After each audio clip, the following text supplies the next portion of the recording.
ఈ దిన వాక్య ధ్యానాంశం స్తుతించండి. ఒక వ్యక్తి వేటకు వెళ్ళి వేటాడుతున్న సమయంలో ఒక ఎలుగుబంటి వచ్చింది. అది బహు భయంకరముగా ఉంది. దానిని చూసేసరికి అతని చేతిలో ఉన్న తుపాకీ కాస్త జారి క్రింద పడింది. తుపాకీని తీసుకునే లోపల ఎలుగుబంటి మీదకి రాబోతుండగా ఇక ఆ తుపాకీ అక్కడనే వదిలిపెట్టి పరుగు తీయటం మొదలుపెట్టాడు.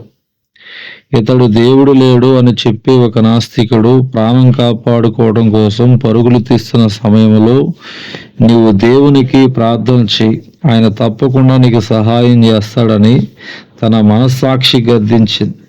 నేను ఇంతకాలం దేవుడు లేడని చెప్పాను కదా, ఇప్పుడు అకస్మాత్తుగా మారటం కష్టమని తన మనస్సాక్షికి బదులిచ్చాడు. అప్పుడు ఎలుగుబంటి తన మీదకి రావడం చూసి మోకరించి, దేవుడా, ఇంతకాలం నువ్వు లేవనే అంటున్నాను, నీవు ఉన్నావని ఇప్పుడు అకస్మాత్తుగా నా మనసును మార్చుకోలేను, నేను మారలేను, కానీ దయచేసి ఆ ఎలుగుబంటిని ఆత్మీయురాలుగా మార్చేసేయి అని ప్రార్థించాడు. ఎంత అవివేకం! అతడు విశ్వసించడు, కానీ జంతువు మాత్రం దేవుని నమ్మి ఆత్మీయముగా మారిపోవాలంట.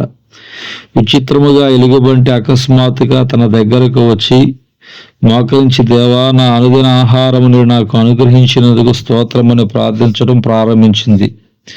జంతువు కూడా దేవునికి వందనాలు చెప్తుంది. మరి మన సంగతి ఏమిటి?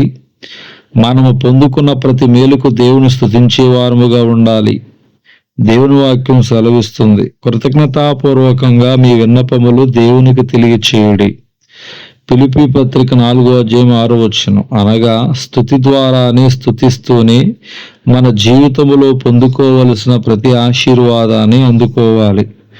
ఒక మనిషి దేవుని స్తుతించాలి అంటే ప్రధానమైన సూత్రం కలిగి ఉన్న దాంట్లో తృప్తి కలిగి జీవించటం. దేవుడు మనకు ఏదైతే అనుగ్రహించాడో దానిని బట్టి మనము తృప్తి కలిగి జీవించినప్పుడు పొందుకున్న వాటిని బట్టి తప్పకుండా ఆయనను స్తుతించగలము. దేవుడి దిన వాక్య ధ్యానం దేవుడు దీవించును గాక. ఆమేన్.